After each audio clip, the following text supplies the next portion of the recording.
Hello everyone and welcome once again to the Stand Red soundboard, brought to you by Standard Chartered, the most authentic fan experience that you can get during lockdown. I'm still alongside my good friend, Liverpool fan, Jamie Webster. Jamie, we've had quite the ride over these last 9 weeks or however long it's been that we've been doing this, but Liverpool are finally at the end of the road. It's been a long season. We have dominated the league. We are champions.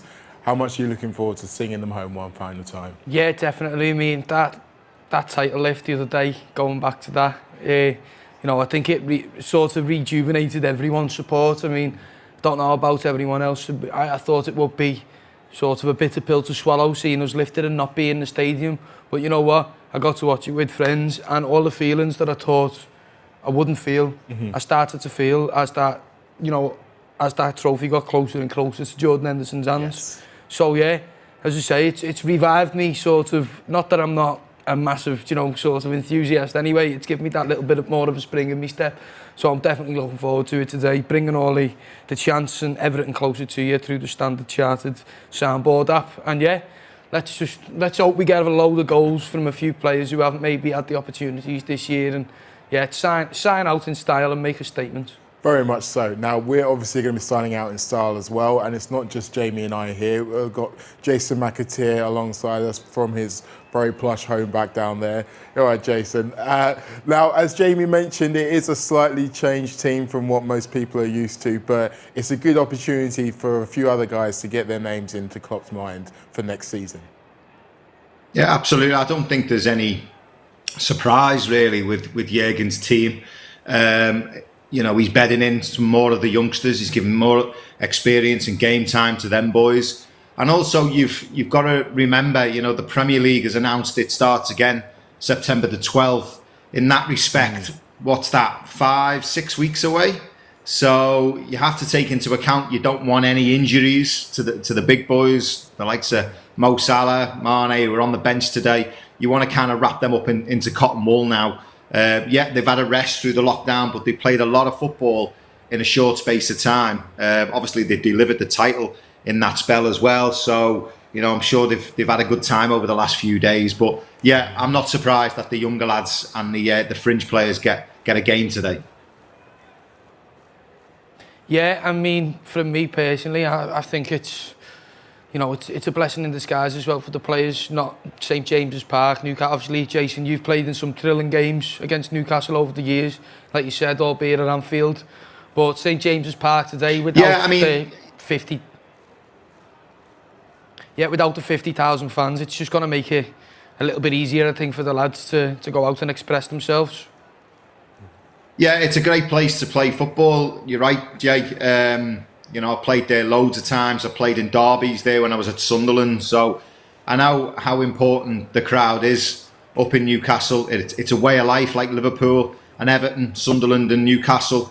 It's the same kind of commitment that the fans give to their team. So it's a very intimidating place to go and play. It will be a disadvantage for Newcastle not to have the fans there. But you just feel, they can't move from 13th place. They're safe. They've had a lot of problems at the club over the last 4 or 5 seasons in respect of, is someone going to buy them? Is there going to be a takeover? The manager keeps changing. The personnel keeps changing. There's no stability there. So that needs to change for them. But I just think for the game as a whole, I just think if Liverpool would have played arguably their strongest team against what Newcastle put out, it might have been a bit of a non-event. But you're going to get a lot of the Liverpool players wanting to put a good performance in today. Nico Williams, for one, he's going to want to do well. Divock Origi, players who, like I said, are usually bit part players, get this opportunity today to show Jurgen Klopp that, one, they should be at the football club, but two, they want to push for, nailing down a position. So we might get a bit of a game out of this today. Yeah, I think when Liverpool play against Newcastle, goals is always what I expect from the days of me growing up watching you play and battle out against them. But you mentioned Divock Origi there. I think we're probably going to get many chances to play the Divock Origi song today, Jay. Is there any other songs that you're particularly looking forward to getting out there? Well, just for the sake of the Divock Origi song, it's this one. And people who've been watching over the past few weeks, you'll probably know that he even though he doesn't get on the pitch too often, he's a firm favourite of mine. I think I love him as a person, probably more than I do as a player. But yeah, so I'm looking forward to pressing that button as many times as I possibly can today. Hopefully he steps up and gives us a few goals. But yeah, I mean, I suppose being an away game, I always like to play to this one. We'll be coming.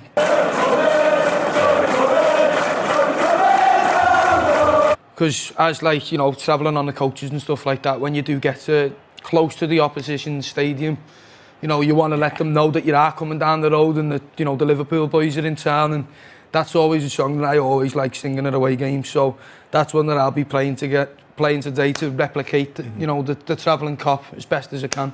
Yeah, I mean, it's clear that we're not going to be doing it in the way we'd all want to do it. But in this scenario, I think if we were watching the team just lifted the Premier League trophy, their last game of the season, what would normally happen is the fans would pretty much, to a certain extent, ignore what's going on the pitch and just sing their hearts out for 90 minutes. So luckily, we get to still do that. Yeah, but listen, Mo, but if I was in that stadium today, having just seen Jordan Henderson lift the Premier League trophy, there's not a chance that what happened on the pitch would impact my smugness on the day. You know, I would be, we all would be, we'd be unbearable. We'd be unbearable, and you know what? We wouldn't. And all next season, when we are allowed back into stadiums, we're going to be unbearable for the whole season. You know what I mean? Every ground that we go to, every team that comes to our ground, we're going to let them know just what we've done this season.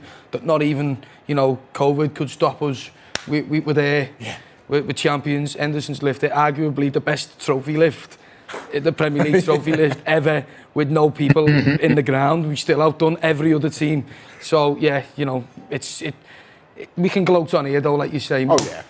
And yeah, so what about you, Jace? What's the team you're looking forward to most next season, coming to Anfield and sort of giving it to let them know just how well we've done this year? Obviously Manchester United, but you know, you look at a fresh season, Jay, a new start. You know, everyone, well, saying that, we don't know the finances of each football club. We don't know whether the transfer market is going to move significantly like it has in the past. We'll have to wait and see. But a lot of teams will want to strengthen. Liverpool have set the benchmark now of what you've got to do to win the title, like Man City did before us. And they're going to be chasing us down. But I just think the games I love playing in was obviously the United games. The derby's always nice when you're on top and you're bringing trophies back to gloat a little bit. But it's great to have Leeds back in the Premier League. You know, that's a big game. Yeah. Liverpool, Leeds, you know, they always bring a great travelling support as well. And Bielsa's a character. He's got a young team. They'll be looking to try and, you know, take the scalp of Liverpool. But yeah, I mean, there's a lot of teams coming to Anfield who I enjoy watching. But I think the one that will put a smile on my face, being Premier League champions, will definitely be Manchester United at Anfield. There it is. You know what? I can't really. There's a big argument amongst footy fans, isn't there? Well, Liverpool fans is, what is the bigger game? Is it the derby or is it Man United? I mean, some people are asking the question of Man City these days, but that's no. I think it's irrelevant. I think in terms of history and you know, like rivalries over the years, it's a big one. I find it hard to distinguish between United and Everton, because you might, you know, your gut might say on the day, oh yeah, no, definitely when you're playing Man United, this is the biggest game. You know what I mean? I hate these. You know, I hope we give it to them today. And then likewise, Derby Day, I feel sick for weeks leading up to the derby. And do you know what? We beat them nearly every time as well. Do you know what I mean? But still, it's yeah. It's interesting you say that as well, because for me, as someone who kind of moved to the city, when I was growing up, it was always Man United, because they were the ones winning the trophies that we wanted to win. I didn't have that kind of going to school, and there was only one Evertonian in my school. There was quite a few Man United fans. So It was only when I moved here, and like you say, when it's Derby Day and you've got the whole week build up, the whole atmosphere, and everyone's just getting in their little chips here and there, like in the queue for the cash machine or wherever you are. That whole feeling of all-encompassing, we absolutely have to beat these. So yeah, I think it probably is Everton for me now, you know. Yeah, well, like I've got good mates, like really good friends who go to Everton games, home away, and when they are in Europe, he goes to Europe to watch them play as well. He's much like myself, do you know what I mean? And he's a very, very good friend of mine. But derby week, a couple of days leading up to the derby, either side of a derby, we don't speak to each other, and it's an unwritten sort of agreement that we have with each other. We don't even ask you know, how each other are. Yeah. Even, you know, it's just no contact, and that makes you think sometimes that Everton is the bigger game. But like you say, when United come to town, it's one of them. We've got it all to look forward to, and I can't wait. I'm personally looking forward to when the new fixtures come out. Jace, you've mentioned that it's going to be quite soon, only September, but once you get to see exactly when we'll be playing who will be the first team to come and take on the challengers, I cannot wait for that, honestly. It's so exciting. We don't know whether or not we'll be doing it like this or whether or not we will be back into the stadium, but I think either way, one thing we can be sure of is this team are going to be ready to go again. Absolutely, mate. Yeah. I think. Yeah, I Go on, think Jay. Jurgen Klopp's got the. Yeah, go ahead. I'll go. Yeah, I think Jurgen Klopp's got the sort of.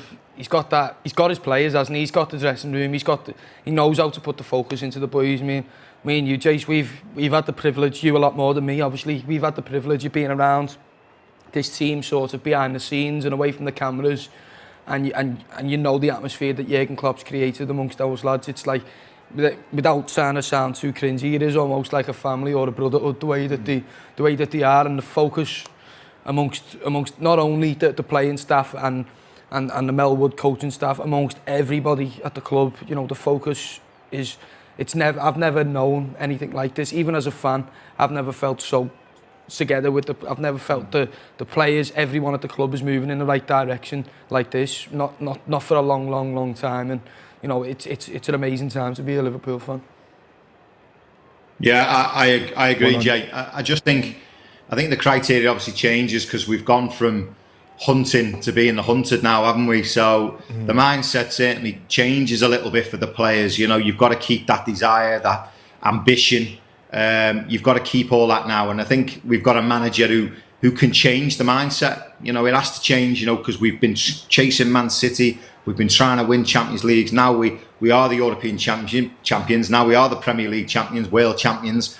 You can't sit on them laurels. You can't sit there bragging about it. And in true traditional way, as Ronnie Ram would do, is he would just give out the medals. He'd say, take one if you deserve one. And then he said, we're back in training in 2 weeks' time. So it's gone. You've done it. Back on now, and let's win it again. Right. Now, I'm sure Ronnie Moran wouldn't really approve of players taking photos with 4 trophies and putting them on their social media. But in fact, I'd love to hear what Ronnie Moran thought of social media in general, but that's probably for another day. Jason, we'll come back to you at half-time. Thanks for joining us as ever. I hope you enjoy the match and Jay's performance. Okay, it's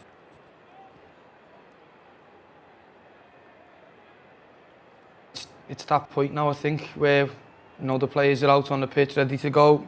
Although we're not at Anfield, we can still play. You'll never walk alone, can we? Tradition dictates that we must. Here we go then.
Still gives you chills every single time you hear it, that team. Now, we've got the team in front of us here, Jay.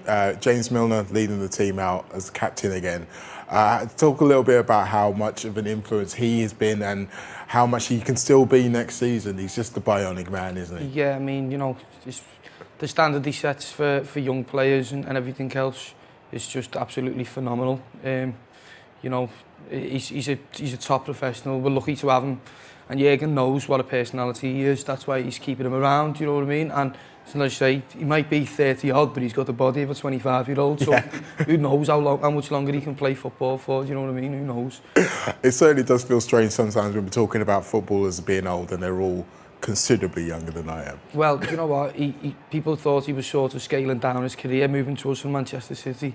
He only ended up with a European Cup and a Premier League title, a World Club Cup and a Super Cup. So, you know, if that's a way to season out your career, your most successful probably spell, that's great. Yeah. You know what I mean? Also, with no Mo Salah on the pitch, no Firmino, no Mane, if we get a penalty, it's going to be him taking it. I fancy him for a goal today. Yeah, I think even if they are on the pitch, I think he's on the pitch at the same time. There's no question over who takes the penalty.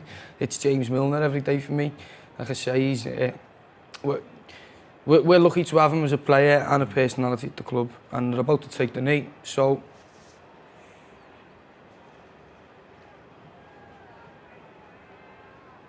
And here it is. Yes, kick-off hand, the game has begun.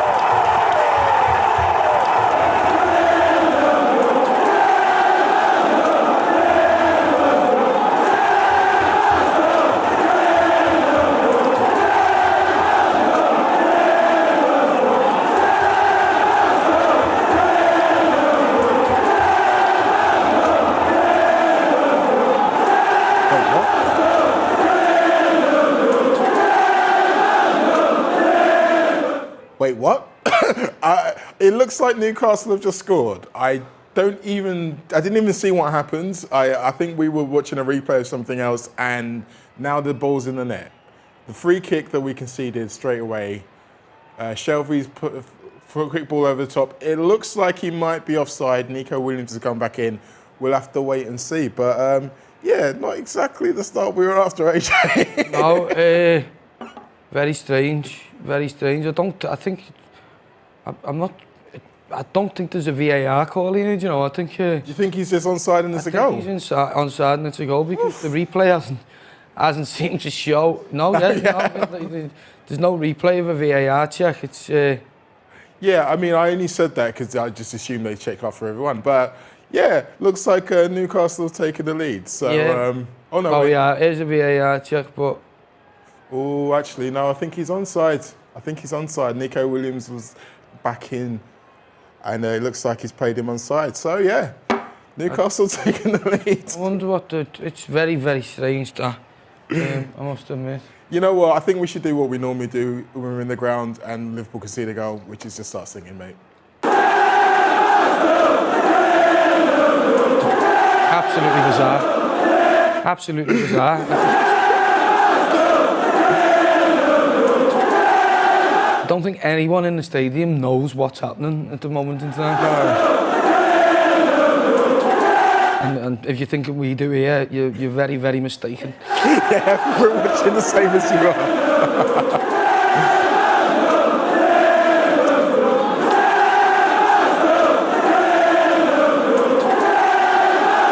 Just getting word in my ear that no one still knows what's happening.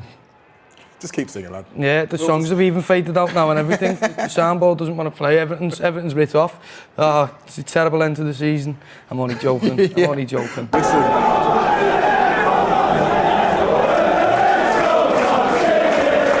Kicked off.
talking about James Milner there, I mean, one thing that we will say after that little tackle on him is it's not going to affect how he approaches the game in any way, shape or form.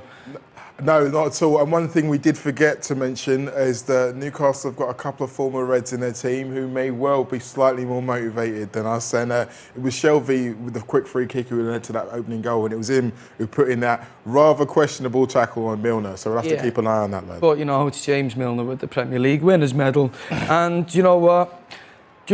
We are Premier League winners, we are top. We've lifted it now, and we shan't be moved.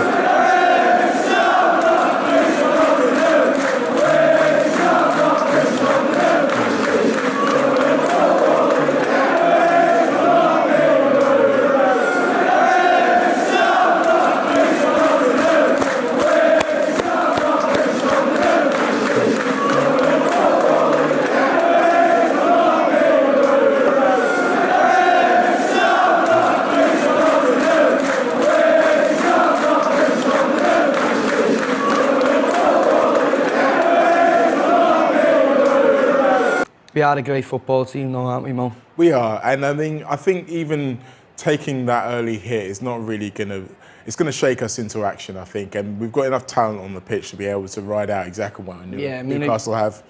Villa Park, you go back to Villa Park, you know, 1-0 down, 87 minutes or so, we come out 2-1 winners. Andy Robertson with his first of 2 headers, you know, this season, which was a very strange one. But going back to us being a great team, we could possibly be the greatest team the world's ever seen.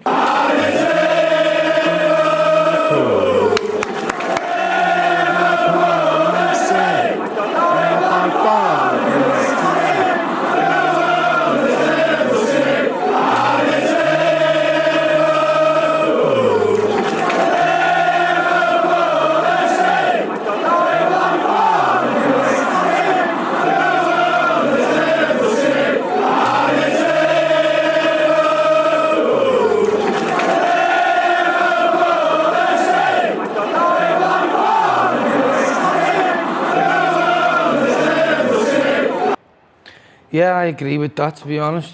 Yeah. Yes, we are.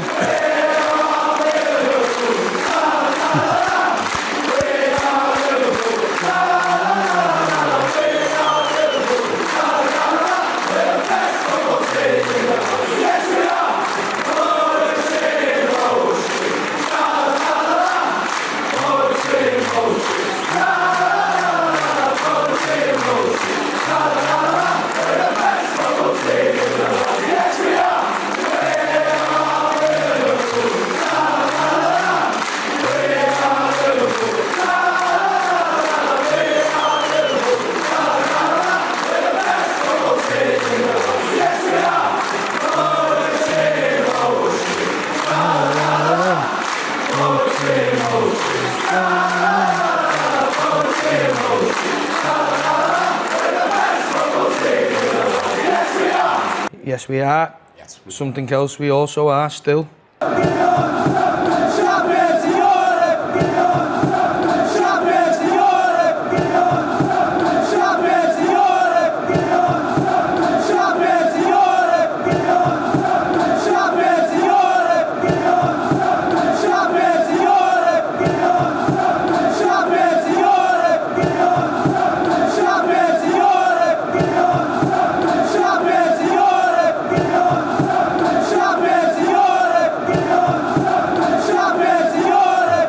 And this is the first one in the Origi saga today, I'm sorry. Just before you go, I'm just going to cut you short. The first one, first of many today.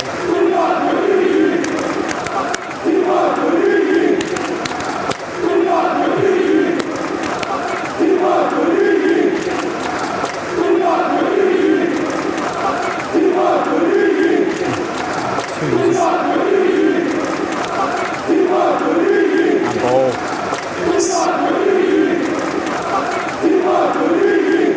So Mo, before I interrupted you, I never complain about you interrupting me for Divock Origi. Honestly, that's one I will never ever get upset about. He scored here last season, obviously. We all remember that. Could have won us the league, that goal. Could have won us the league in a different time, but alas, no. What I was going to say regarding the Champions of Europe chart, I've seen quite a lot of people complaining about Liverpool using that because we won it last season. But until someone else puts their hands on that trophy's ours. Yeah, we're still, right? yeah, exactly. We're still the champions of Europe because we're the last team to win the trophy. It's like up until Manchester City lost to Chelsea, they were still the champions of England, even though it was inevitable that it was going to be Liverpool. They were still referred to as the champions. So, you know, people can moan all they want, can't they? But I think it's just jealousy that, you know, their team has never actually been undisputed champions of the world. So, yeah, you know, those people don't matter as far as I'm concerned. You know what I mean? To be honest, I'm only concerned with you guys out there, you, Jamie, and all the rest of the Reds we've got following us from all around the world. We want to hear from you, as a matter of fact. It's about time we kind of put the word out towards all of you out there watching us. We want to find out exactly where you're watching from. I also want to know what's been your favourite moment in watching Liverpool this season, whatever it could be. It could be a goal, it could be a match, it could even be Pep Guardiola shouting twice into the Anfield sky. That's my perfect pick, by the way. Yeah. We've got a few here already, which I'm going to read out. Lena Ye from Singapore says, let's hear Allez, Allez, Allez. Well, Jamie, who are we to disappoint our public? Yeah, I'm definitely not. For everyone in Singapore and everyone else all around the world, there it is. And I'm also a little bit happy that you chose that because, you know, we all know I like hearing the sound of my own voice and everything else. So, yeah. And if you've got any questions for myself or Mo, you know what I mean, send them in and we'll do our best to answer it in the best way possible. Here it is.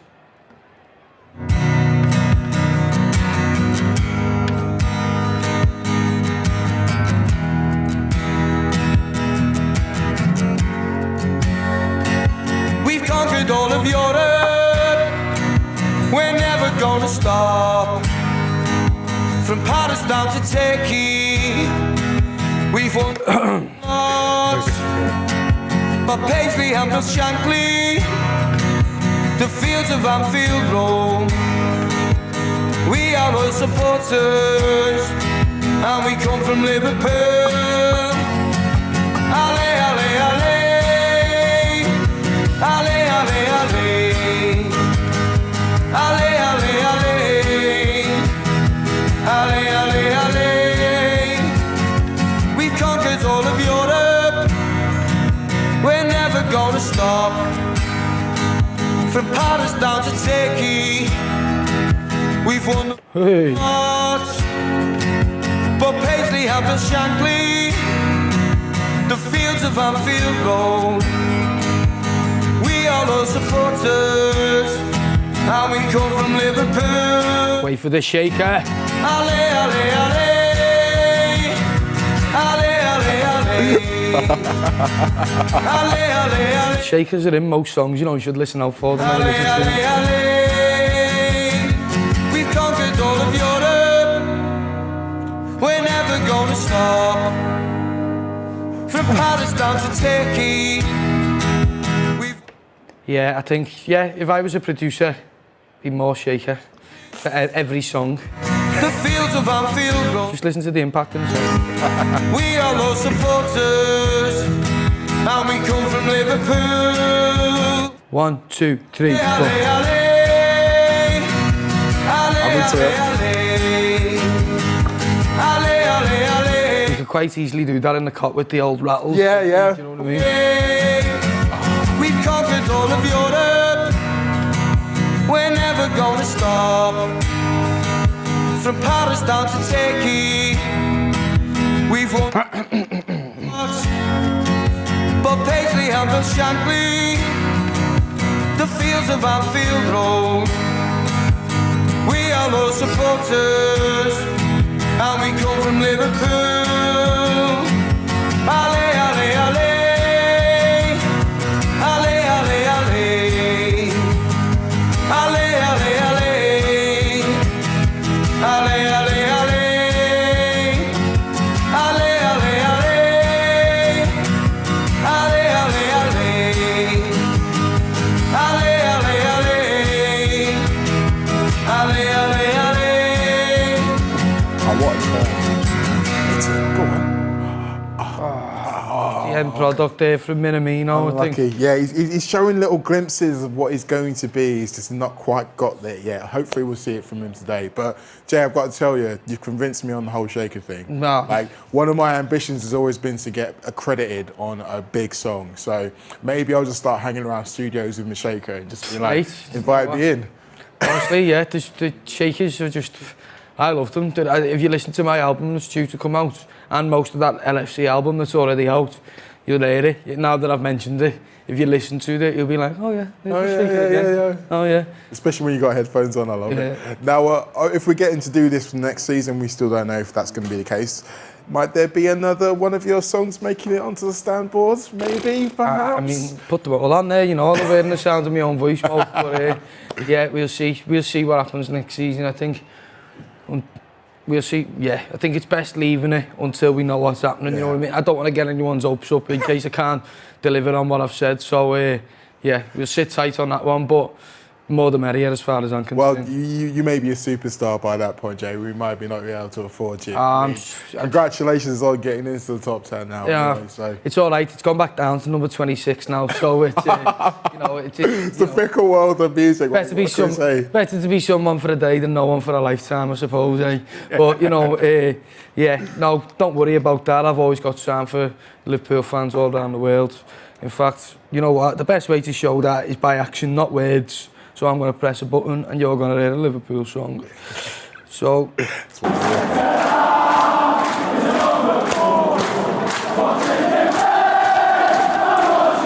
Consequently, another one of this.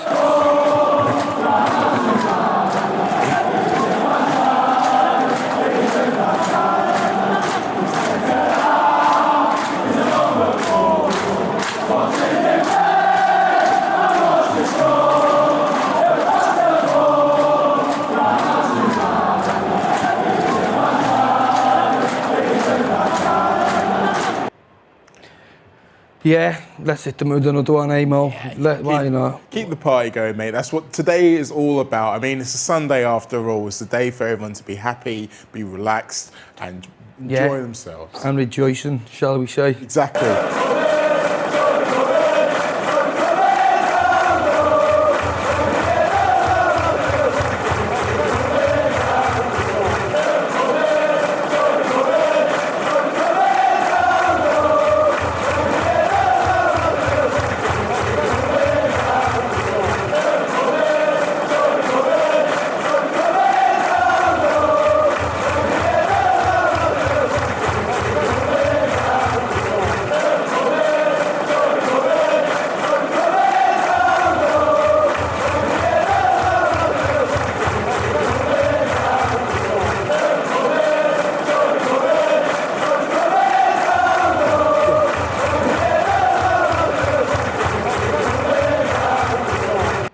We certainly will, and it won't be hopefully too long before we're all marching back down the road towards the stadium where Liverpool are playing. But until then, you know, we're here with the chance for you. Hopefully Liverpool can carve out a couple of opportunities, you know, leading up to half-time. It's been a little bit of a slow start, but you know what, Mo, it's to be expected, isn't it? Let's have it right. Could you probably tell me that the last time that all these players played together, you know, in the starting 11, it's probably not going to be very, if ever, do you know what I mean? No, maybe not even in training, this particular 11 got together. But I think we've still got plenty of time to go. As I said, we've not got the pressure that you normally have of going out there needing to get a result. But these lads, they won't want to end the season on a downside. They'll have their professional pride. They'll want to go out there and put on a good performance. There's enough players out there, I think, who've got something to play for. Me personally, one of the things I've been looking forward to all season long is, one I think I've enjoyed all season, how many different people have scored goals. So I want to see someone who hasn't scored yet. So that's either Minamino, Nico Williams or Joe Gomez. Yeah. One of those three could get a goal, I'd be very happy. Yeah, Joe Gomez is a big one for me. I'd like to see Naby sort of add to his tally because he's been really good since the start of this, since the restart. But yeah, I think Divock Origi as well, just for, you know, just because I love him, basically. Love him. Yeah, and yeah, Origi, it'd be nice to see him get a goal. It's been a little while since he scored now, I think. I can't think the last time he scored. Yeah, Minamino, it'd be nice for him to open up his account. Yeah. I think that'll give him all the confidence. If he does it early on, you never know, he could get a couple by the end of the game. And Joe Gomez seems like he's been at Liverpool for an awful long time. For someone who's only still 23 years of age, is that how old he is? Yeah, he is. Something around that age. And I remember the lad signed for us from Chants. He was playing left back in the Premier League in his first year under Brendan Rodgers. He looked like a great talent. We actually had a WhatsApp group between me and the lads who go to the match, funny enough, about Joe Gomez, and he played that well in the first 3 games that he played. It was called Joe Gomez Ballon d'Or. I think if he'd have kept on and not got injured that season, I really do think he'd have been a contender for it. But I've got some good friends who are Charlton fans, and they were telling me all about the talent of Joe Gomez, and they've been proved 100% right. He's one of those fellas I just love to see him do well. And yeah, he doesn't get himself into very many goal scoring positions. He's normally the one who stays back when we're going up for set pieces and stuff like that, especially seeing the fullbacks are taking them. Yeah. So I'm hoping, you never know, we might get a chance. Yeah, somewhere he's got to be a bit. It's like I was talking about it last week. It's almost like, well, we're in a water break, we may as well carry on with what we're saying. It's almost like a Stefan Ancho type of player, wasn't he? Yeah. Like when they attack, he's always back. That was his trademark song, wasn't it, for Ancho? And yeah, he never. I can't remember. I think Ancho might have scored once in his career, maybe. But definitely reminds me of that sort of, Hippier-Ancho partnership between Van Dijk and Gomez, whereas Hippier was scoring every other week from corners. Van Dijk does that, and Hippier was certainly the more physically, the physically imposing player. But Joe Gomez, like Stephen Ancho, they're always where they need to be, and I'm looking forward to seeing this partnership. That if we're not going to go and sign another centre half to partner Van Dijk, I think it's going to be amazing to see the player that Joe Gomez will turn into. Maybe by the time he's 26, I think 3 years time, 3 years of playing with Van Dijk. Yeah. It can't be bad, can it, Mo? Let's have it right. It can't be bad. I think even I spent 3 years playing next to Virgil, I'd fancy myself to getting in the England squad at least. Yeah, I think if I played next to Virgil, no one would be able to see me because he's that big. But I don't have that problem.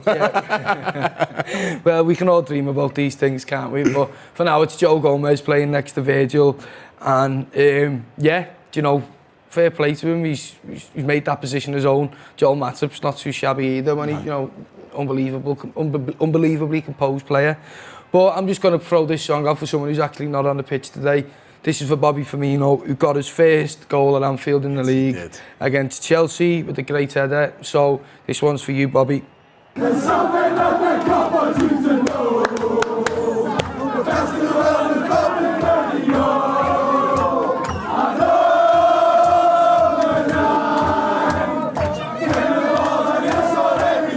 Every time.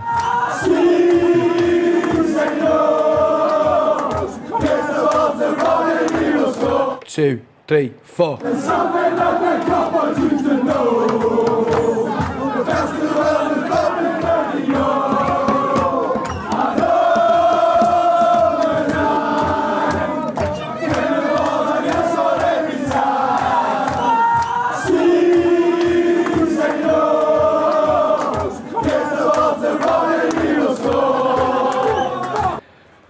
Oh, you killed me there, Jay. I just think the song's running out. I hope he doesn't carry on singing. But do you know what? That's TV gold, isn't it? You know what though? That happens in the match all the time. It's one of those things where once you've seen that happen to someone where they keep it going and everyone else is sat down. Yeah, it's funny. One of my favourite things. It is. I must admit. I mean, I remember a girl done it once, and God bless her. Do you know what I mean? She must have took her the whole game to pluck up the courage, because it is a courageous thing and the sort of chant was dying out, and I think she thought she was going to be the one to keep it going, and it was like, it was funny. Do you know what I mean? But to be fair, it's never actually happened to me because partly because of Bottley. Do you know what I mean? I think you've got to be a certain type. You've got to be like a certain type of well-renowned, well-esteemed sort of fella with a big, massive bellowing pub voice, do you know what I mean?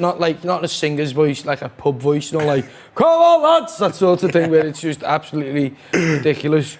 Yeah, on the attack here, Nico Williams. No. Unlucky. No, I think it took me about 7 or 8 years of going to Anfield before I tried to start a chant.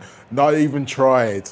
I failed the first the first quite a few times. I think, yeah, it was one of those situations where it's like, you're right, it takes a lot of courage to do it. But luckily, the beauty of what we're doing now is that you don't have to worry about everybody else. You can sing in your own home to your heart's content. It doesn't matter if the cat hears you, it doesn't matter if your granddad hears you. You keep singing, and that's what we're going to do now. Jay, give us something to sing along to. Okay, let's have it.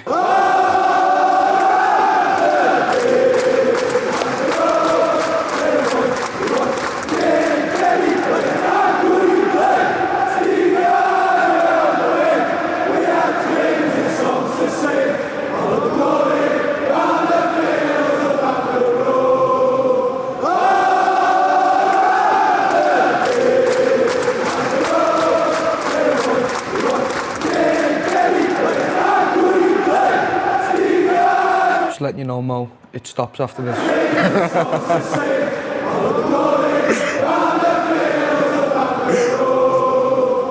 You know what it is? It's because I'm normally a DJ in my other life, so I'm used to having control of the music. I'm not used to having to look at someone else for my cues. But you know what, Jay? It's the last game of the season. You know what, mate? That's what makes this partnership so great. It's the unknown, the possibility of the unknown happening. Exactly. Just like watching Liverpool's been in the last few weeks. Yeah, definitely. I mean, I was all fired up for a big performance today. I mean, I think that early confusion has sort of, just sort of put a little bit of a block on the traps as we were about to set off from them. But you know what? We'll grow into the game. We've just got to make sure that with all this possession, we don't get complacent at the back. And when Newcastle do break in positions like this and you have the ball high up the pitch, we've got to deal with it quickly and get on the front foot again. Yeah, I think you're right. I think if you take that first 30 seconds out of the game, then we've actually been pretty good. You'd think that we were just growing into the game, as you said, starting to get a few more opportunities. But again, you can't really assess this game like a normal game. We are on holiday, even if the players aren't necessarily yet on holiday. So I'm going to take a relaxed view of this. And in fact, let's talk about the last game, the game against Chelsea, because that was when we saw some fantastic goals. We obviously had the trophy lifting as well, but I just want to revel in that feeling, because that was another game where the opposition had a lot riding on it and we had nothing riding on it, and we still managed to win. So you never know, we've still got plenty of time to turn this game around. Yeah, the Chelsea game was it was a great game, I think, from a neutral point of view. Even, as a Chelsea fan, you'd probably be proud of your team there, taking it to Anfield, falling behind so heavily and then, sustaining a comeback and really, putting the pressure on Liverpool. But thankfully, as a Liverpool fan, when teams do come out to play us and the game's an open game and there's spaces in behind and stuff like that, there's no better team at Liverpool than exploiting those sort of circumstances. It was actually nice to see like a game of football like that was like one of the first like Klopp sort of shows, was the early Klopp team where we was a bit like roller coaster football and we were a little bit less composed. It's not so good for the ticker, is it? You know what I mean? Don't get me wrong, your heart's going every couple of minutes. I mean, and I suppose it shows credit to these players, because for me that was like a cup final the other day watching that, and the players made it seem that way by their determination. Obviously Chelsea are going for European football. It'd be a big blow for them if they weren't together. And massive. Yeah, so they had an awful lot, like you said, riding on it in Liverpool. Literally just that. The only reason we were there was to pick up the Premier League. Yeah. You know what I mean? So it was definitely a great performance from Liverpool all round, I think, and it shows you just how sort of like what mentality monsters they actually are, to put themselves in that same sort of zone as Chelsea and really go for it tooth and nail. Yeah, 100%. And I just think I can't imagine how it would have felt like to be a player at that time, playing that game, especially when Chelsea are making it like 4-2-4. Oh, Minamino. Getting closer, I tell you, getting closer. But yeah, and then you're playing this game, Chelsea getting back into it, you're trying to focus. Let me just see this shot here. Oh, sailing. Great save. Great save. Yeah. It was sneaking in. It is a corner, so let's... Yeah, definitely sneaking in that.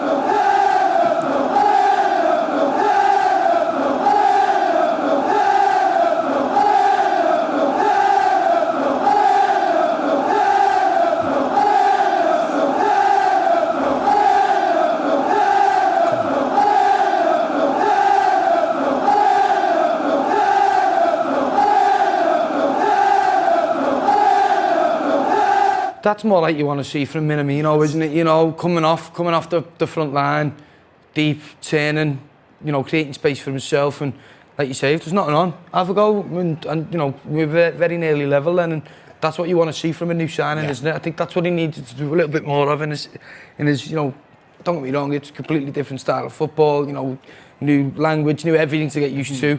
Can't say it was easy for the young lad, but you know, in your first couple of games, if there's any advice you'd give to someone making the first few appearances for Liverpool, especially in the position that he plays, it's just look forward. Yeah. You know what I mean? Yeah. Be direct, be energetic. If you're looking to do something positive and it doesn't come off, it's not really going to be as bad as if you're kind of trying to be... Just playing it safe all the time and not really giving the fans a glimpse of what's to come, really.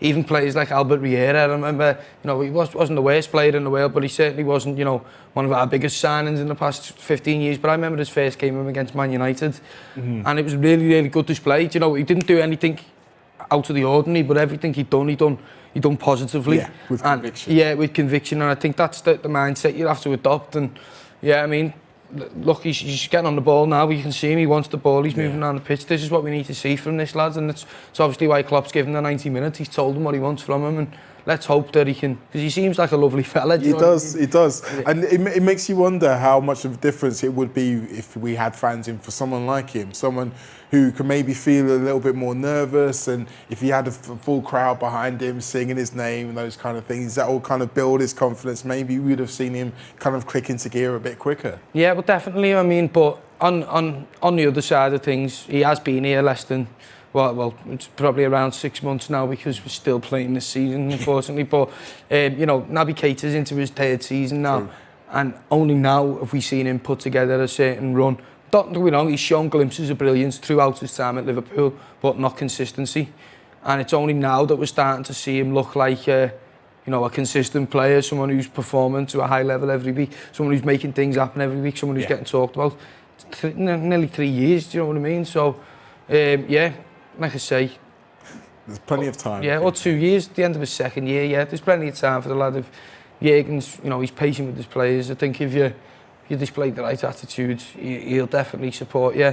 So yeah, let's hope anyway, but let's go back into a few chants.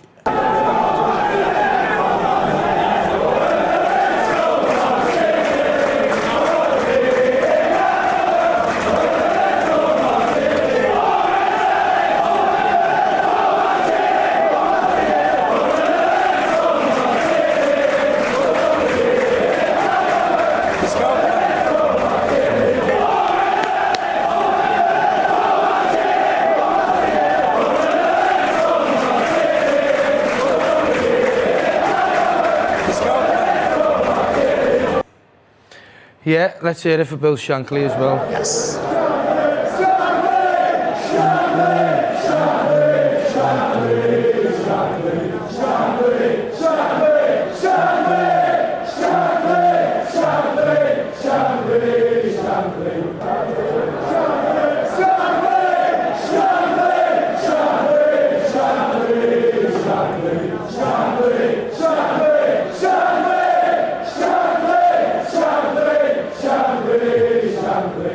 The ever reliable Joe Gomez there with the header out, I think.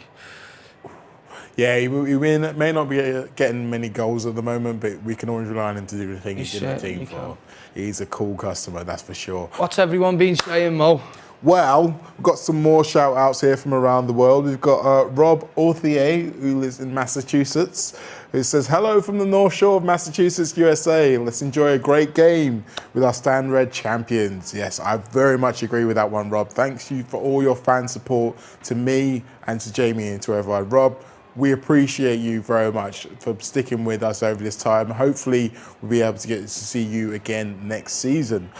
Coming up underneath Rob is Rizky Gumala from Indonesia, who thinks that Si Senor is phenomenal. I mean, it's hard to argue with that, really. Yeah, no, I do agree. Yeah, I think it's a phenomenal song, and don't worry, we'll play that in a minute once we've heard from a few more people. Yeah, we've got G Sim here, who lives in South Korea. Finally, the last game of the season. This is the comfort that other teams feel when they win. Yeah, it has taken a bit of use to being the Premier League champions, being the winners, knowing that our picture is going to be the last picture on Match of the Day at the beginning of next season. That's one thing I'm really looking forward to, by the way. Definitely, and being referred to as the champions, I think it's nice, isn't it? Oh yeah, ooh, nice shot in there. It's always got a great ring to it. We've had other fans coming in here from Germany, we've had some from Borneo, from Singapore, from all over. Thank you so much for getting in touch. Feel free to come in and let us know exactly how you've been watching the game. As I said before, if you've got a question for myself, Jamie, or if you just want to tell me what your favourite moment of the season is, by all means, get in touch with the hashtag #StandRed. Right, well, I'll deliver on my promise. Here it is. Si, senor. It's the Rizky.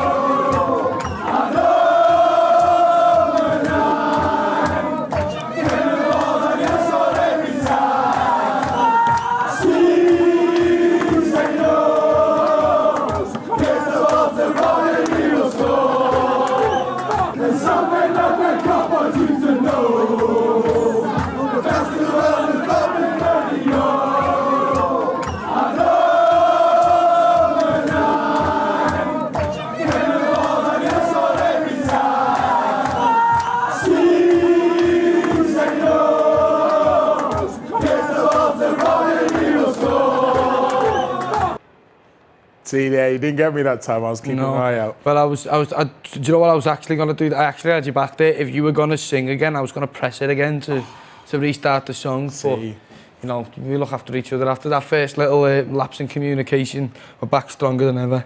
Poetry as they in motion. say. Poetry in motion. Well, as soon as you say it.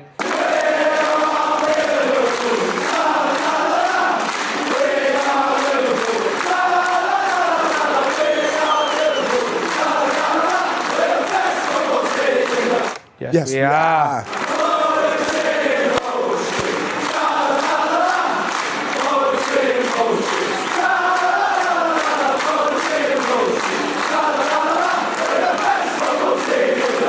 Yes, we are.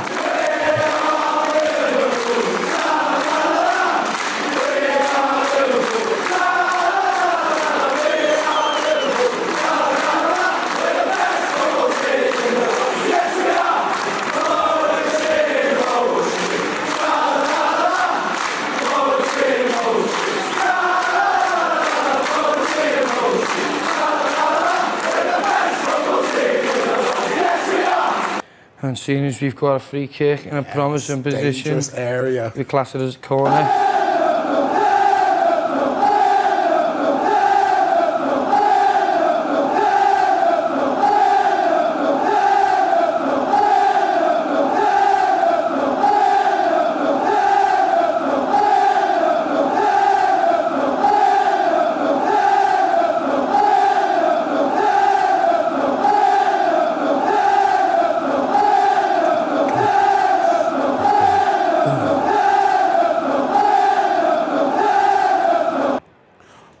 Nearly. So close, so close. It really gave me a feeling of what it would be like in that game right now. The chants raining down. Although, I mean, we're at the other end, the away fans are at the other end for James Park. And they? Oh, yes! Nice. The man himself, big number 4. Jamie, you know what we need to hear. Oh, don't worry about that. Don't worry about that. Do you know what though? I timed that perfectly as well. Do you know save the best till last day. Mate, you're flying today.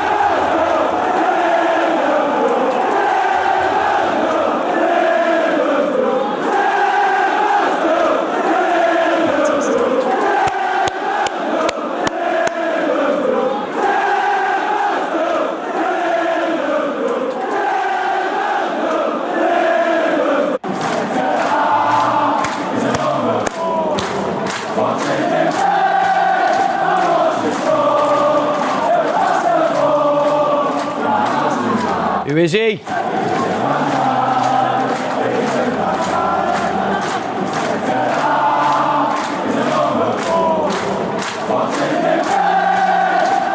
Let's go.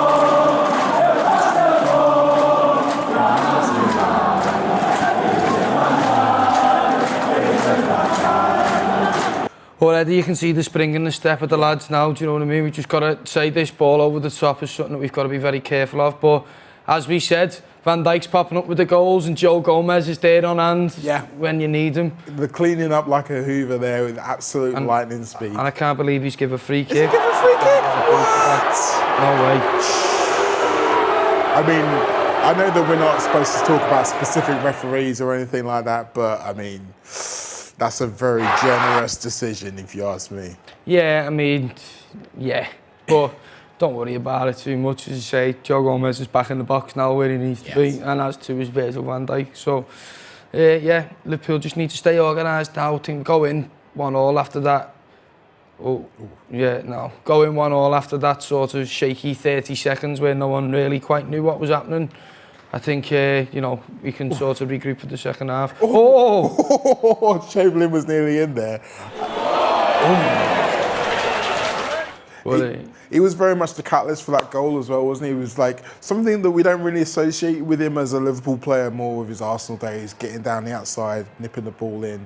And there was Virgil, something we do very much associate with him, dominant in the air, within the box, plying in the far corner. Yeah, definitely. I think Chamberlain, I think we're more used to seeing him making runs from the middle of the park and, piercing into defences that are sort of trying to set up and make it awkward for us. But obviously, he had 9 years as a winger at Arsenal or something like that. So we know he's got that in his locker to get to the byline.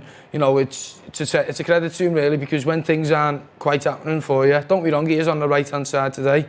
But when things aren't quite happening for you, it's the right thing to do to drive into the space. And even though like you say, things aren't happening, he's made something happen, and that's how you get in the team every week. Do you know what I mean? It's that simple. And there's an assist, and Van Dijk will be, after having coming on and scoring a late goal the other day against Chelsea, he's popped up with an assist today, and he'll want to do a lot more than that, because obviously Oxlade-Chamberlain's at a point in his career now where he's sort of reaching his peak in his best form, his best years, and he wants to be playing for the majority of them years in a team like Liverpool, who are winning leagues, European Cups, everything. That's where he wants to be. He wants to cement his place, and the best way to do that is. Oh, you almost set him up again there.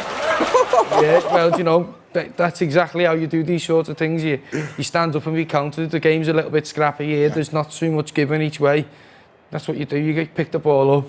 Look like what Minamino done before. You play to your strengths. You take the game into your hands. And Alex Oxlade-Chamberlain, fair play to the lads after the nasty injury that he had, nearly out of the game for 16 months. To come back the way he has, the attitude, and he scored a couple of goals this season as well, let's not forget. He's made important contributions in every season that he's been available for the club, and you're right, he's getting to that age where he's going to want to put himself in. He wants to be one of the first names on the sheet, so every time he makes a contribution like this in a game, it's going to be something more in it. But we all want him to succeed. He's just another one who seems like another. We've got a team of boss lads, Jamie. It feels like this doesn't happen very often. No. I mean, there's not anybody in the team who you can think of as a bad egg in terms of personality or in terms of, ego, attitude, anything like that. Everyone seems to be really, really happy to be there. Happy to learn, happy to work with everyone who's already there. I think the thing is with Jürgen and the great strength about this football team is we have got a lot of midfielders, and we've got midfielders for every sort of game and occasion. Yeah. So, there's certain games where teams will set up, with a flat back four and, maybe 5 in the midfield and look to just make it hard for Liverpool, particularly at home. Mm-hmm. And I think they're the games where Chamberlain will thrive, run at those defences, pierce them, create spaces for other players, 100%. And where likewise there's other games where you need to be a little bit tight in midfield, and it's more about the work that you're doing off the ball, and that's where Wijnaldum, Henderson and Fabinho are the perfect 3 to do that.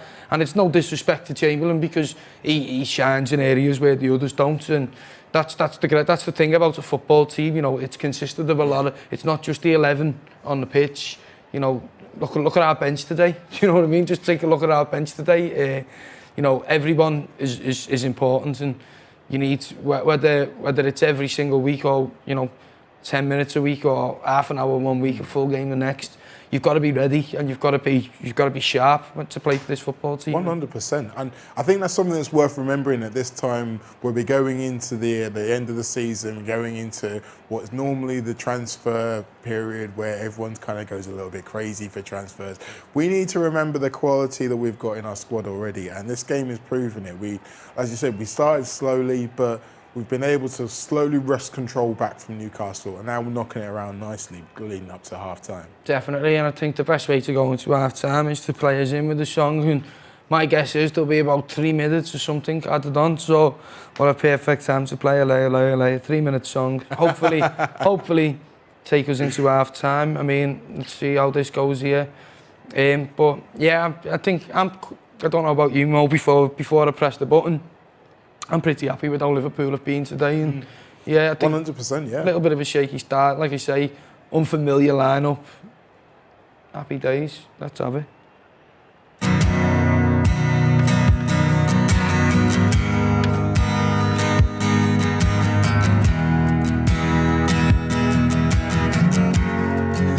Wasn't far off with 4. We've conquered all of Europe. We're never gonna stop. From Paris down to Turkey, we've won the hearts. But Paisley and Bill Shankly, the fields of Anfield Road. We are all supporters, and we come from Liverpool. Allez, allez, allez, allez, allez, allez, allez, allez, allez. Allez, allez, allez. We've conquered all of Europe. We're never gonna stop. From Paris down to Turkey, we've won hearts. But Paisley and Bill Shankly, the fields of Anfield Road. Quality. We are all supporters, and we come from Liverpool. Allez, allez, allez. Allez, allez, allez. Allez, allez, allez. Allez, allez, allez. We've conquered all of Europe. We're never gonna stop. From Paris down to Turkey, we've won hearts. But Paisley and Bill Shankly, the fields of Anfield Road. We are all supporters, and we come from Liverpool. Allez, allez, allez. Allez, allez, allez. Allez, allez, allez. Allez, allez, allez. We've conquered all of Europe. We're never gonna stop. From Paris down to Turkey, we've won hearts. But Paisley and Bill Shankly, the fields of Anfield Road. We are all supporters, and we come from Liverpool. Allez, allez, allez. Allez, allez, allez. Allez, allez, allez. Allez, allez, allez. Allez, allez, allez. Allez, allez, allez. Allez, allez, allez. Allez, allez, allez.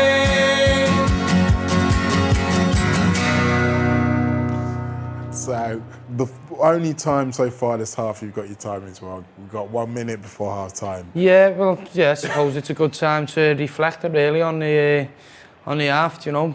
I mean, not massive amount of chances created, but you know, a solid performance. Like I say, just more of the same. I think we just need to get a little bit more pressure.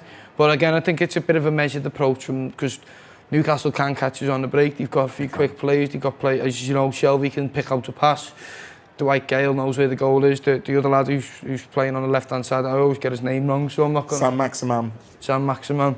Well, you know, he looks like a cracking young player. And does. So, I think it's a little bit of a measured approach, like I say, from Liverpool. A little bit cautious that, we don't pile too many bodies forward and get caught out in behind. But, thankfully the lads are there. And there it is. There is the half-time whistle. Half-time. And 1-1 at half-time. I think it's one of the things that I like the most about this Liverpool team, though, Jay, is that we can play in lots of different ways. If you want to kind of fight with us, we can fight with you. If you want to kind of control the ball and just control the tempo, they can do that. And we've got sometimes you can see some teams who can't really handle going behind or taking a punch, specifically one as early as we did. But look, Imperious team managed to come back, level at the break, and looking to push on in the second half. Yeah, definitely. Second half, it's just more of the same. Say a little bit more, take a few more risks if you want to win the game. But yeah, certainly a team, like you say, mentality monsters, like Jurgen Klopp calls them so many times. So it just lifted the Premier League. Not really, like you say, not much to play for. Going a goal down in 30 seconds in bizarre circumstances. It was never ever going to keep us the way that we were, you know what I mean? No. We were always going to bounce back. Right. Yeah. So I mean, let's hear what an expert thinks of it. Jason McAteer has been watching the first half with us. Jason, not exactly the start we were hoping for, but the lads have been able to, as we said, we weathered the storm as much as there was one from Newcastle, managed to get the equaliser before half-time, and now hoping to push on in the second half.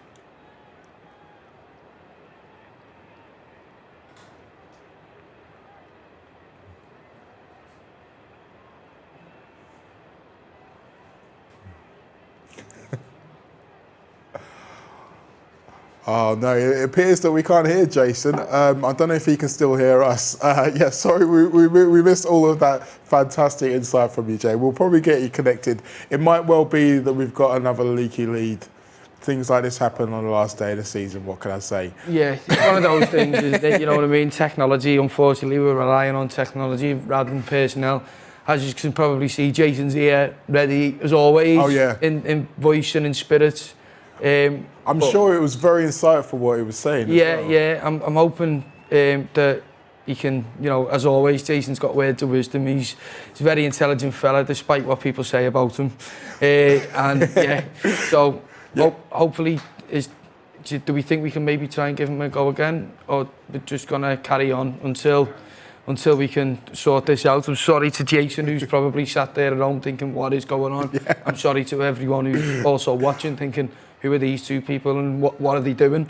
But yeah, we're just gonna crack on anyway. But it's a shame as well, because I was looking forward to him giving you loads of compliments about how well you've been doing this half, Jay. And I'm pretty sure Jason was more than happy to deliver those compliments. But we'll just have to wait. Well, it's either compliments or stick with Jason. It's never any way in between. I'm either doing a great job or my hair's terrible and I'm doing terribly. But he's always got something to say. But like you say, me and Jason are good mates, so it's always talk in a good way. Do you know what I mean? Oh yeah. That's what you do with mates.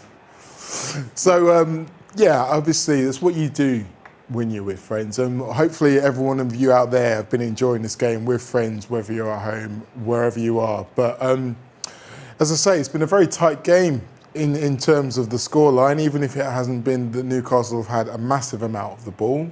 But I think the thing is, like we said in the first half, Newcastle, they're not looking to dominate possession. They're looking to sit back and basically absorb what Liverpool have to offer and hope to hit us on the counter attack. But I think with a bit all due respect, while Newcastle don't have anything to play for, I think that they really need something to put them into third or fourth gear to get the better of us. Yeah, I think so. I think when you get into those situations where you've got an early lead, maybe you're thinking we've got something to hold on to, but now it's gone back to 1-1. I'd very much expect Liverpool to come out and dominate in the second half. Yeah, don't get me wrong, stranger things have happened, but has anyone been tweeting in? Luckily they have, Jay. Thank God. You know they have. We've got Tiago V here from Brazil, all the way from Brazil. Fantastic. Thanks for the chance. #StandRed. Go on you Reds. Go on Jamie and Mo. Love from Brazil. I mean, I don't know where in Brazil you live, Tiago, but trust me, if I ever get out there, I'm hoping to go out wherever you are and have a nice little drink with you. I love Brazil, me. Yeah, definitely. Been to Brazil, fortunately, it's a lovely place. I wouldn't mind being on the Copacabana beach now. But, you know, we're going to have to leave the thoughts of the Copacabana beach and a few cocktails there just for the time being. Well, me and Mo go and have a cocktail of our own. Only messing. We're just going to go to a little break. And, yeah, we'll come back to you soon with the second half. Thanks very much.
Hello everyone and welcome back. We are still here at the Stand Red soundboard and I believe that we now do have Jason McAteer. Jason, you heard us probably try to put some few words in your mouth. You can kind of use your own now. How did you think that first half went?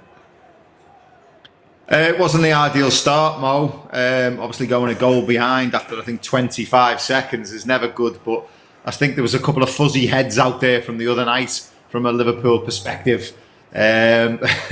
So once they cleared their heads and they got into the game, you know, they dominated possession, the movement was good. And I always felt it was Liverpool more like looking at scoring the equaliser rather than Newcastle stretching the lead. And obviously that was the case, Virgil popping up. Good finish by Virgil, but Liverpool dominated possession, 75%. So, yeah, it was overall for a game that really doesn't have anything on it. It's been an okay watch, and Liverpool have been okay. Yeah, Jace, just a quick question from me, mate. Yeah. How come you take your glasses off when we come live? I think you look good with them on, you know. Do you think, mate? What do you think?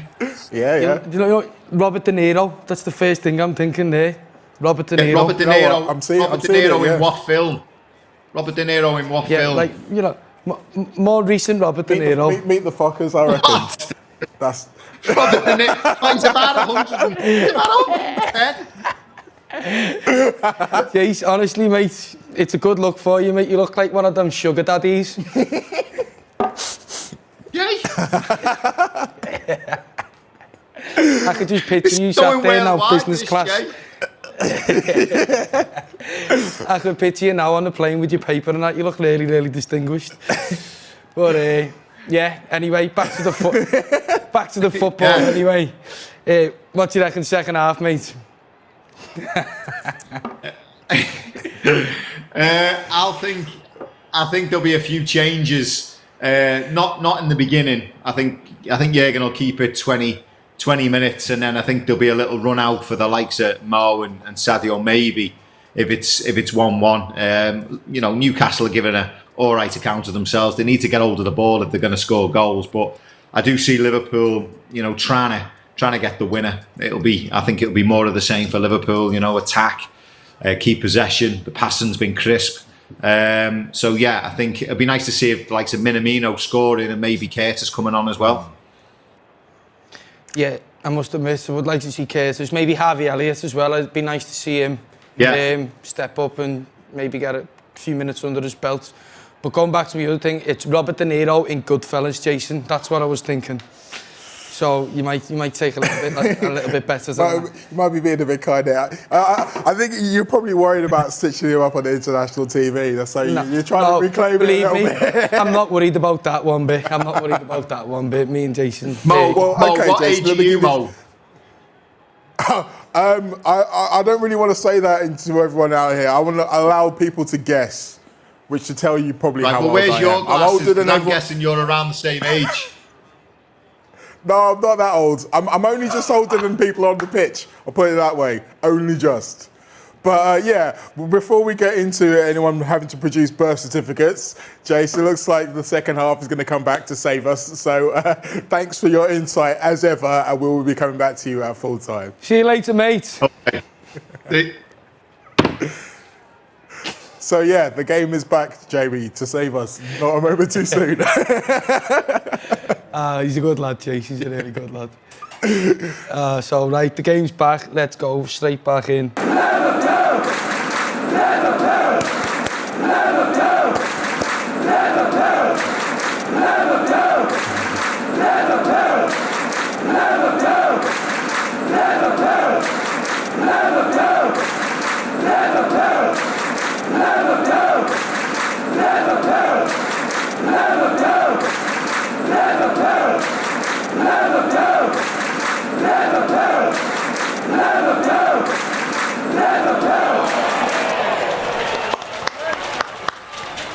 Good bit of early pressure there by the Reds. Let's keep it up on our end.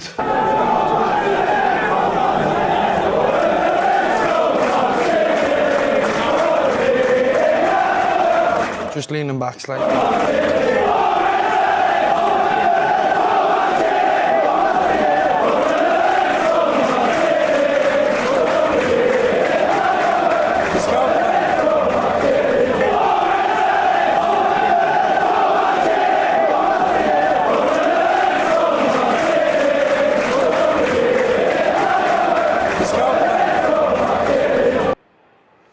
didn't notice that at the time, but Newcastle made a half-time substitution. Oh, really? The very dangerous Sam Maximan has gone off to be replaced by the, without wanting to tempt fate, slightly less dangerous Joe Linton.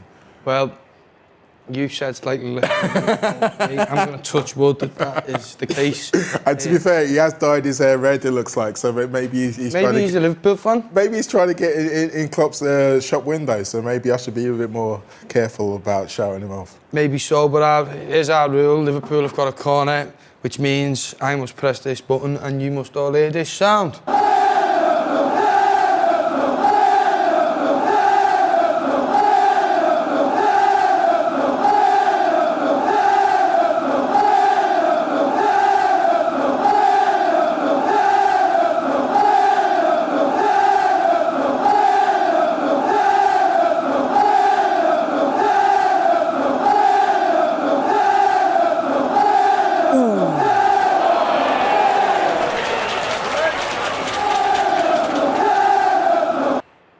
Nearly double trouble for Virgil there. Yeah, definitely. I think he just took his eye off for a little bit. You know, couldn't really guard it, but you know, dangerous man in both penalty areas, isn't he? Really, do you know what I mean? What was life before Virgil van Dijk? What was it? Do you know what I mean? Seriously, can you even think of a time before Van Dijk now after seeing him play for so long?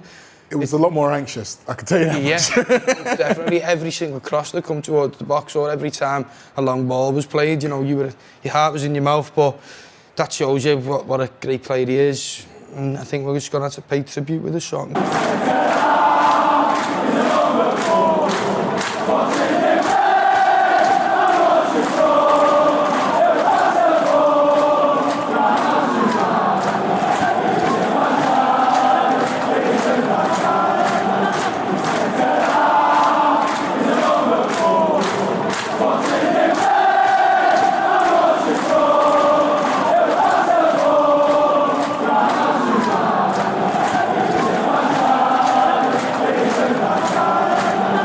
He certainly is. Let's keep it going.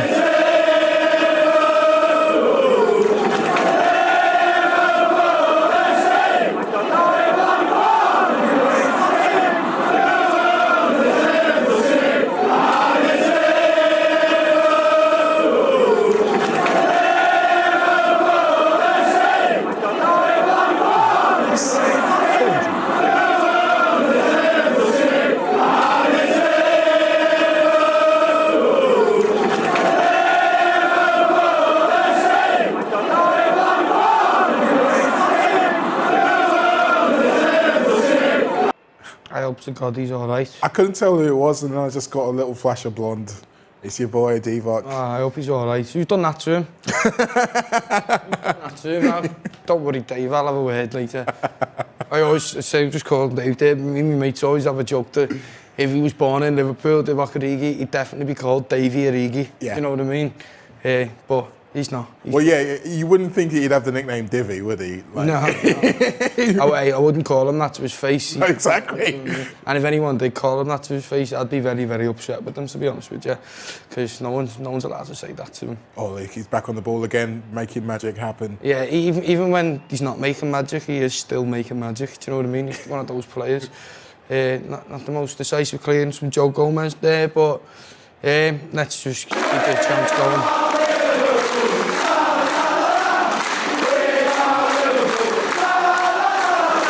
One of those Longstaff boys done that against Man United from a similar position. I'm not sure it was the same lad or his brother, but I think it was. If that's Sean, then that was Sean. Yeah. I think that Sean's got blonde hair, isn't he?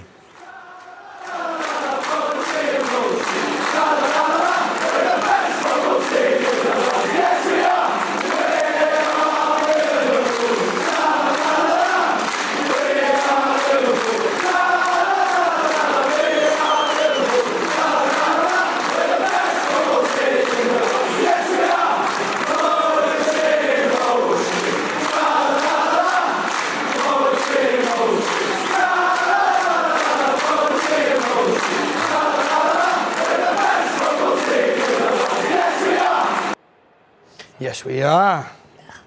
Let's hear a bit of Fields of Anfield Road if you got it. Do you know what? That's so strange. Was that literally what you got?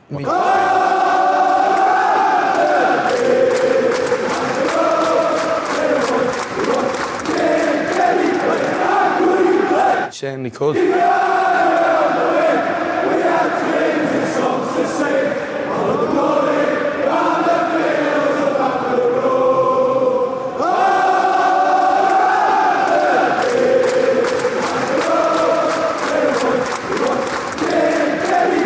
And could he play?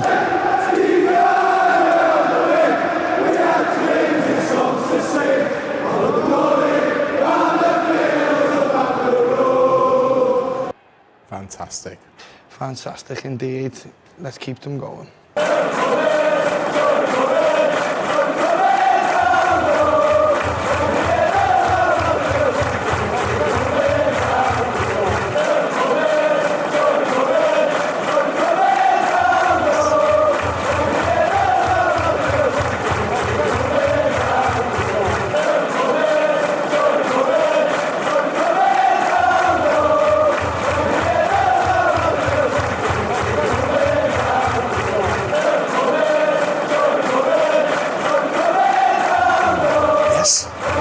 Should have went down.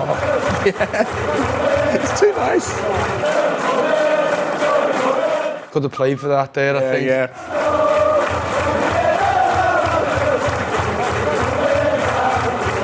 Well, let's hear it for him for being such a sport, you know, such a sportsman.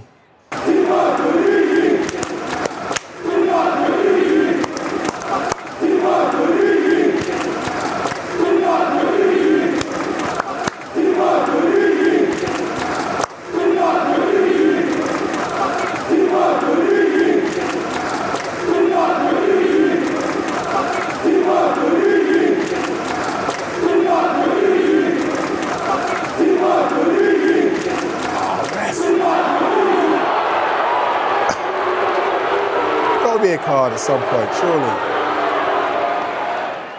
Newcastle just don't know how to handle him at the moment. No, and not many people do, you know. I don't think he knows how to handle himself sometimes. Do you know what I mean? But I think I think when he comes on, I don't think it's down to other defenders knowing how to handle him. I just think it's sometimes he feels like it, and sometimes he's just not quite at the races. But you know, we're not all perfect, are we? Do you know what I mean? We're all human. So, yeah, get off his back if anyone is. I'm only joking. We're all very much in the Divock Origi fan club. I don't know how much it costs, but Jay, I'm sure you're aware. Yeah, definitely. It's, you know, I just think for someone who's maybe had a bit of a tough time, it hasn't always been smooth sailing for him. He's took the reason I've got so much love for him is he just takes advantage of his opportunities, or he always has, do you know what I mean? He's always been, you know, when he's come on at a big moment, you know, when he maybe hasn't kicked the ball for 5 or 6 weeks, he steps up and he's counted for. You know, he's done it in derby after derby. He done it that night in, you know, at Anfield against Barcelona, first and last goal. Last time we played here, as we mentioned earlier on. Exactly, yeah. You know, needed a win. We were still going for the league title, keeping the pressure up. A few minutes from time, I was actually in the away end. You know, when he scored that goal, It was absolutely unbelievable end to the game. You know, needless to say, we went home there on the coach that day, and you know, we were absolutely high on life. And that was all thanks to a Divock Origi late header. Do you know what I mean? And gambling on sort of, you know, just for being himself. Really, that's all he was. But I'm going to go back and play a song for Virgil van Dijk as well, because I think he's been superb today.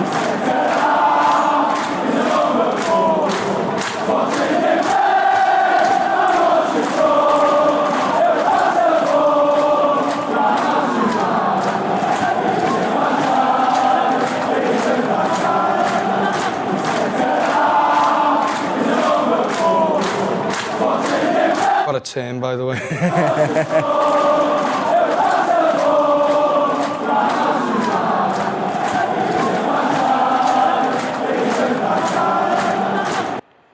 Amazing. I could watch Origi Cam all game, but I wanted to make another notice of Nico Williams. I think he's been doing really well in this game. Obviously, he had the dangerous Saint-Maximin up against him in the first half. He didn't really give him any real problems. He was able to hold his own here. Now he's got a different proposition with Joe Linton up against him, but probably a more physical, imposing kind of player, and he seems to be handling it well. Yeah, I think he's grew into the game, hasn't he? I think early on he looked a little bit flustered, maybe a little bit, nervous and stuff like that. He wants to make an impression. He's a young lad, but certainly as the game grew on, as I say, Sam Maximum, I hope I said that right. Yeah. There he is again on hand in a great position, and he's clearing up the danger. Fantastic. But like I say, he was the player I was really, really worried about, causing us a problem. He's managed to contain him for, the 45 minutes, and yeah, I think that's part of his job's been done anyway. The fact that we haven't been talking about Sam Maximum at half time and what an impact he'd had on the game. And yeah, he's starting to. You can see he's getting a little bit more confidence as the game's going on with the ball at his feet. He's starting to make the right decisions in terms of his distribution. Yeah, and he's relentless in defence. He works hard all the time to recover the ball. He's not scared of a tackle, certainly not. And look, there he is again trying to get forward. If that was anyone else, I'd have said that was a bad pass, but obviously it did look like he can do no wrong. But no, obviously he was in a good position there again. Nico Williams waiting for, exactly where he needs to be, and I think he's got a great role model to learn off, who's not that much older than him in Trent Alexander-Arnold, and I think Trent will give Nico the belief to say, you can do it. Don't get me wrong, Trent's got to move out the way first, but it's healthy to have good competition, and you never know if Jürgen might see him as the ideal sort of, backup for Trent. Oh yeah. I mean, I wouldn't see why not. But if he doesn't, there's no reason why he can't go out on loan and get some great experience. Do you know what I mean? And I think, personally, he'd be able to do that at a Premier League club. Maybe might benefit him a little bit more going to a decent side in the Championship, just to get used to winning games and stuff like that. I think if he's to go to the Premier League, he's going to be in a relegation fight, next year. And I mean, it can make a man of you, but it could possibly break you. Yeah. So I think to go to a decent team in the Championship, that's providing Jürgen's not going to give him opportunity here. I think the best place for him is to be here when he's playing with top players. It's only going to improve. Oh, yes! He's done it! He's only got to done it! It's Divock Origi! Oh, wow. See? What can we say? We've been bigging him up this whole game, and he has delivered again. But anyone who was saying to themselves, I wish he'd shut up about that's why I didn't shut up about Divock Origi. Look at him, he's back at St James's Park, drops the shoulder. Look at that, that's a devastating finish. I think there's only one thing that we can hear. And here it is.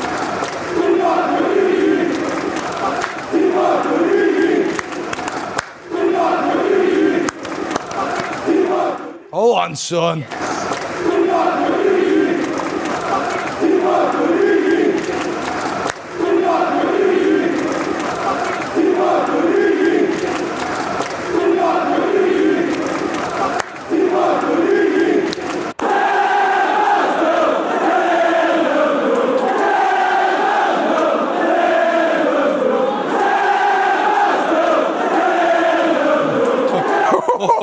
Oh dear! So we go 2-1 up, and then we bring on the front three. I mean, I wondered why Klopp was looking a little bit less pleased than that. I mean, obviously you're looking like a proud parent having seen your man Divock score, but now we know why. It's because he was about to take him off. Yeah, definitely. But look at the life that's being breathed back into the boy.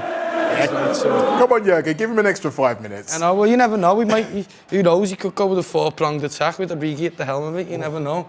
I mean, how dangerous would that be? You've got absolutely every aspect of centre-forward play then, haven't you? Well, I mean, there's no better time to try it than a game like now. Yeah. I mean, but fair play to Jürgen, not taking his foot off the gas. Obviously, the likes of Salah and Mane want to finish the season as strongly as possible. And, well, unless Salah comes on and scores 5 goals, I think he's not going to get the golden boot. Stranger things have happened, but I think it'd just be a nice way for the lads to sign off with maybe a goal from Mane and salary. Yeah, I tell you what though, Jay. I mean, you've been on fire today, so I wouldn't rule out Salah scoring 5 goals now. No, definitely not. And we're on again now. Give it one of them. Yeah, relentless Andy Robertson once again. But yeah, I mean, Liverpool look like they fancy it now, don't they? They look like, you know, they found, you know, they found the focus, they found the zone, and maybe also the fact that the front three on the pitch now, I've seen the front three won't. Yeah. You know, let's make a few things happen here. But yeah, no, I'm excited to see the rest of the game now. I think it's definitely on Newcastle to come out now, isn't it, and play us, because let's have it right. It's you know, it's their last game of the season as well. Whilst there are no fans in the ground, they will want to end on a high. You know, beating the league champions at home. They want to be saying to the, you know, maybe proposed buyers next year, come and get us. Do you know what I mean? Well, they've got, I think there's at least 3 of the players in this team who are there on loan anyway. So some of them might be wanting to stay permanently. Some of them maybe don't want to stay at Newcastle, looking for put themselves in the shop window for another team. So you never know what's going through their minds. Well, I can say I do know what's going through their minds right now when they see Salah, Mane and Firmino about to come on. They're thinking, uh-oh. Yeah, it is. I mean, I think the full-backs definitely, Newcastle will be wary of this, because, you know, it means that, you know, you've not only got Andy Robertson making up every blade of grass on the pitch, you've now got Sadio Mane down the same side. And, you know, likewise for, you know, for the Newcastle boys down the left-hand side, they might have thought that they've had a bit of an, you know, a bit of a blessing with Nico Williams and Chamberlain being on the right-hand side rather than, you know, the combination of Trent and Mo Salah. But, you know, Mo Salah's enough to put fear in anyone's heart, I think, and it is going to be Divock Origi now for Mo Salah. So on his way off, we will all applaud.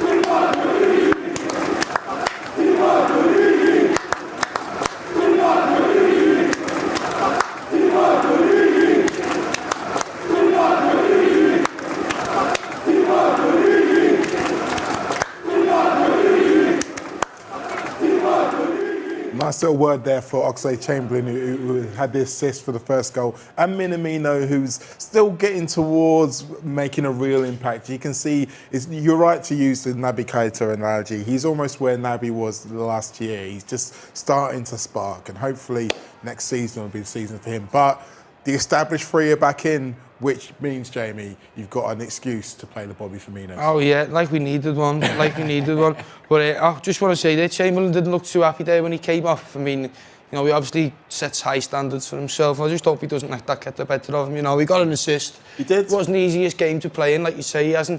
He prefers to play in the middle of the park. He's out on the right against the Newcastle team who are, you know, just set out to frustrate Liverpool today, I think, in terms of frustrate the way we play.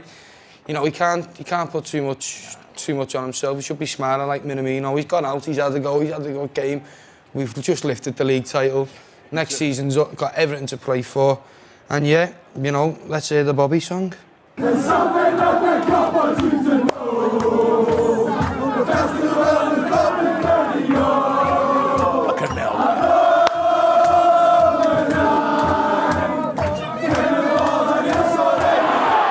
Terrible tackle then.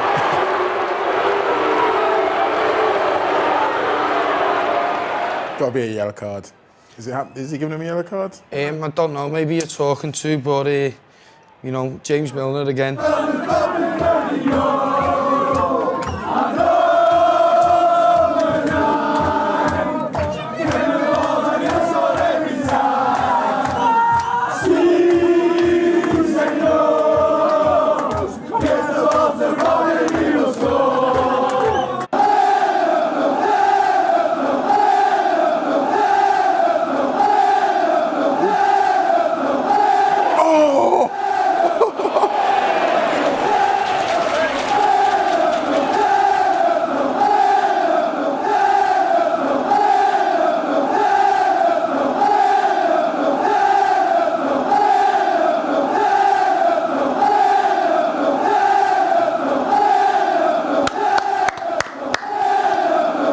Great bit of pressure there from the Reds. Salah nearly coming on and absolutely breaking the woodwork there, you know. Was that his first and second touch, his control on his chest, and absolutely slams it. Oh. Took a little nick as well, I think. See, I still think he wants that golden boot. I don't know. Oh yeah, I mean, no one's got to tell Mo Salah that he's not going to get the golden boot. I think, you know, he's going to go for it regardless, isn't he? But I think that's been on his mind over the past few weeks, though. I think there's been a few situations where maybe if he hadn't had the golden boot on his mind, I think the ball would be in the back of the net a lot more time. And likewise with his maybe a little bit of selfish play, both from Salah and Mane alike. I think it's been playing on the mind a little bit. I think first and foremost, I think you go out to do your job right first, and you know, if these things happen, then they happen. Yeah. I think you're right. I think Salah's in the last couple of games there's been a couple of times where he's taken chance, or he's not taking chances, and is letting it get into his head. Then he does something selfish, and I don't know. Sometimes him and Mane, they're like two little brothers, aren't they? Like he's not passing to me, so I'm not going to pass to him. Yeah, they're like the two big players in the school football team, aren't they? Who both want to play up front, both want to be the captain, both want to score every goal. You know what I mean? But you know, unfortunately, lads, it's not like that. There's 11 of you, but you know that better than the most. And I think it's good to see the competitiveness of them. You know what I mean? They're born winners, aren't they? They want to be the best in every situation, and that's never a bad thing. No, it's not. And I think Salah's got the chance to be the first Liverpool player to get 20 league goals in 3 consecutive seasons since Robbie Fowler did it, what, 20 years ago now, nearly? Listen, you know, if you're up in company with the one that the Liverpool fans gave the name as God to, you know, you're not doing half bad, are you? And I didn't know that, Mo, so to be honest, I fully understand. He only needs 1 for that as well, he doesn't need 5. So yeah. I reckon that he'll be hopefully on the money with that. But let's hear for what some of the other Liverpool fans around the world have been talking to us about. Okay, we got one here from Singapore. Samir Rashid says it's the final game of the season. Let's go Reds. #StanRed. Well, it looks like Liverpool are going. It looks like they have recognised that they want to sign off with a great performance here. Got another one here from the Bekasi boys in Indonesia. No, they're always on. Oh yeah, some of our favourite fellas. The fields of Anfield Road, absolute fire. They said #StanRed.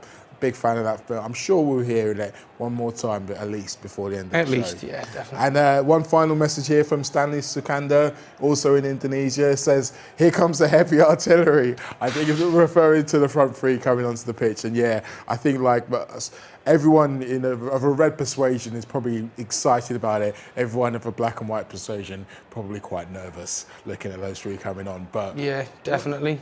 We just want to say thank you to all of you for giving us your message, keeping us going from wherever you are, and hopefully you've enjoyed hearing the sounds of the soundboard. And we don't know what football's going to bring in the future, but if we get the chance to bring it to you again, you know we'll take it.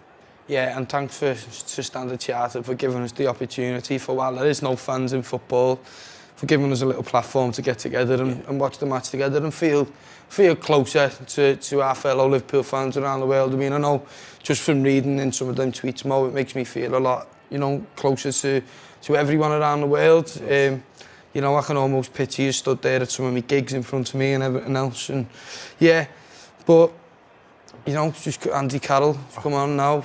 I mean, I always liked Andy Carroll. Yeah, he was a bit of a sort of, you know, I had high hopes on him when he came. To be honest, he'll give me that day that I'll never forget, which was that winning goal against Everton at Wembley. Yeah, the FA Cup semi-final. Yeah, I mean, you don't get much better feelings than that. And I must admit, I was about 5 rows deep in the bottom tier behind that goal that he scored in, and it was absolute bedlam, the celebrations. And I'll forever be grateful to Andy Carroll for giving me that day. You know what I mean? Even if he does score now, I mean, touching all parts of wood that he doesn't do that. Sorry if you're not a superstitious person, but I am in these senses.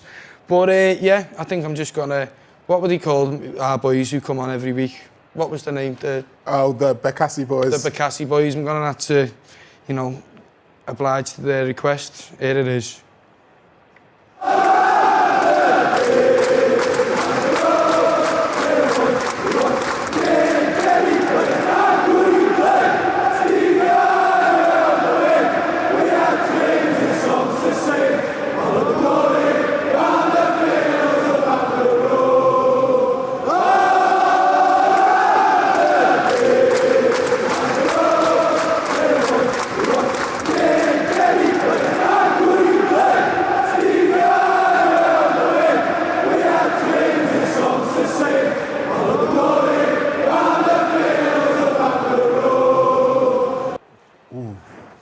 Yeah, good breakaway. I mean, the difference when the front three are on the pitch, though, it is frightening, you know, when we go forward. I mean, even Andy Robbo there was in absolutely acres of space on the opposite side. I think that the attention that they take up, you know, from the opposing players really does give the likes of Trent and Robbo that licence to get out wide and outflank them. And likewise, I think Bobby Firmino does so well. What a ball! Is he in? He's in. He's in. Finish it. Great tackle. It's an absolutely great tackle. Fantastic. But you know, it's time for a corner. I was just saying there, Bobby Firmino. I was just about to say he comes deep and lets, you know, Salah, and look at this. There's Bobby Firmino. The two players getting in behind there.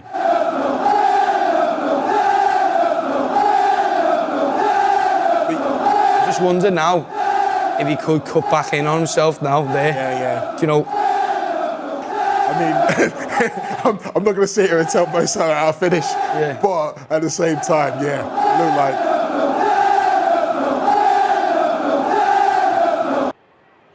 Oh, another good ball in. Oh, Newcastle haven't dealt with it. He's in.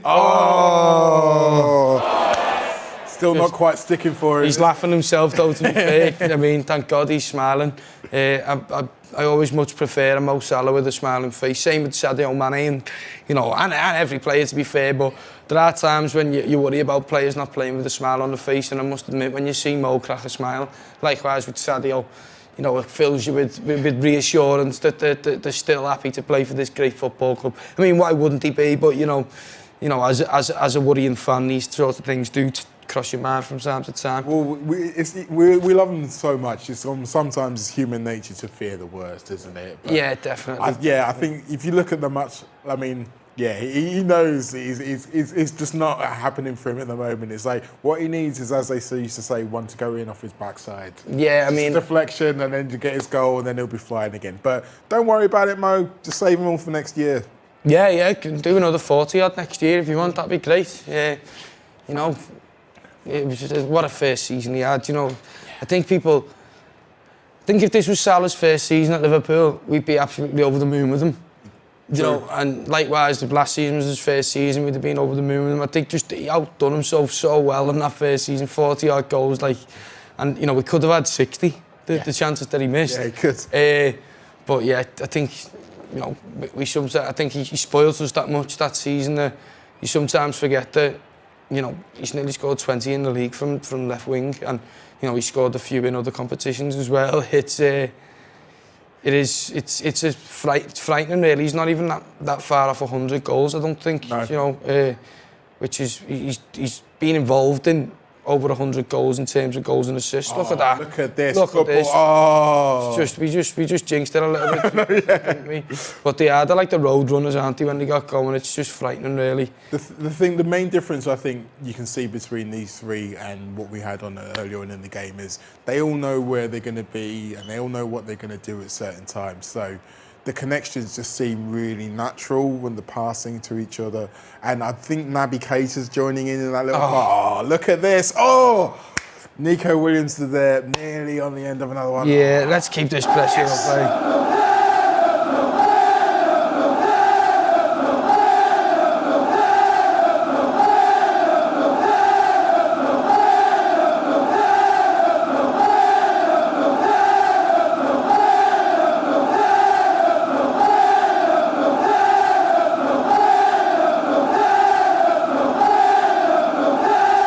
former Red there, man, Keogh. Yeah, I mean, he didn't play too long, did he? It's nice to see that he's found, you know, regular footballing at a decent club like Newcastle.